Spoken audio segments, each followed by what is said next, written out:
নমস্কার, আশা করছি সবাই খুব ভালো আছেন। একটা নতুন ভিডিওতে আপনাদের সকলকে স্বাগত। আজকে শনিবার, তো আজকে আমরা শনি পূজা দিব। যেহেতু আজকের দিনটা খুব ভালো, তার জন্য তো সকাল থেকে আমি উপোসই আছি। তো এখন সকালের পড়াটা কমপ্লিট করে নেব, তারপর সন্ধ্যার সময় শনি পূজাটা দেব। এটা শনিবারের ভিডিও, এতদিন কাজের ব্যস্ততায় আপলোড করতে পারিনি, তো আজকে আপলোডটা করছি ভয়েস ওভার দিয়ে। তো সবাই ক্ষমা করবে আমাকে যে ওই দিনের ভিডিওটা আজকে আপলোড করার জন্য খুবই ব্যস্ত ছিল এই 2-3টা দিন। তো চলুন শুরু করা যাক আজকে সকালের পড়াটা। তো আজকে আমি হিস্ট্রি পড়ছি।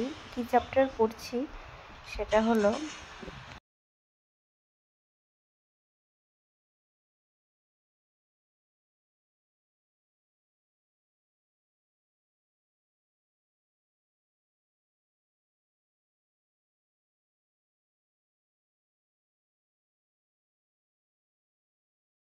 আমি ইতিহাসের বৈদিক যুগ চ্যাপ্টারটা পড়ছি। যেহেতু কিছুদিন ধরে পলিটিক্যাল সায়েন্স পড়ছি, তো তার জন্য এখন বোরিং লাগছে। তো ভাবলাম যে আগে হিস্ট্রিটা একটু পড়ি, তারপর আবার পলিটিক্যালে যাব। তো এখন হিস্ট্রি পড়ছি, কিছুদিন পড়ব। আর বৈদিক যুগটা খুবই ইন্টারেস্টিং আছে, তো তোমরা চাইলে পড়তে পারো, পড়ে দেখতে পারো যে কেমন লাগছে।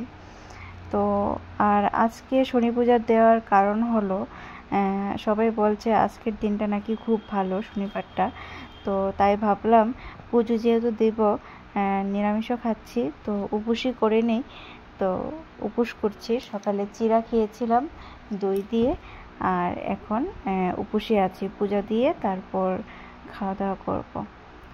তো চলো পড়াটা কমপ্লিট করে নিই সকালে। ওআরএস খেলাম, যেহেতু উপোস আছি, যাতে টায়ার্ড না হয়ে যায়। তো এখন সন্ধ্যাতে প্রদীপটা জ্বালিয়ে নেব। আর আজকে বলা হয়েছে 4টে প্রদীপ জ্বালানোর জন্য, তাই প্রদীপটা জ্বালাচ্ছি। তারপর পুজোর আয়োজনটা করে তারপর পুজোটা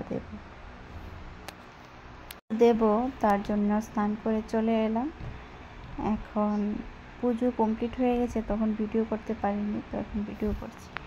তারপর তো অনেক খিদা লেগে আছে, সকাল থেকে কিছু খাইনি, উপোস আছি।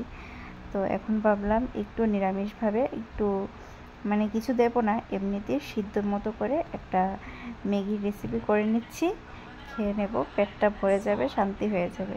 ম্যাগি খাওয়া আমার জন্য ভালো না, তাও একটু খাবো, অনেকদিন পরেই খাচ্ছি। তো বেশি কিছু না, প্রথমে একটু তেল আর একটু কাঁচা লঙ্কা চিড়ে দিলাম, তারপর একটু ম্যাগিটা দিয়ে বেশি করে জল, একটু হলুদ সামান্য আর একটু নুন দিয়ে দিলাম। তারপর এখন ম্যাগি মশলাটা দিয়ে দিব, দিয়ে একটু ঢাকনা দিয়ে দিব, তারপর বেশ নামিয়ে নিলাম। এর ভিডিওটা এতটুকুই, আবার দেখা হবে একটা নতুন ভিডিওতে।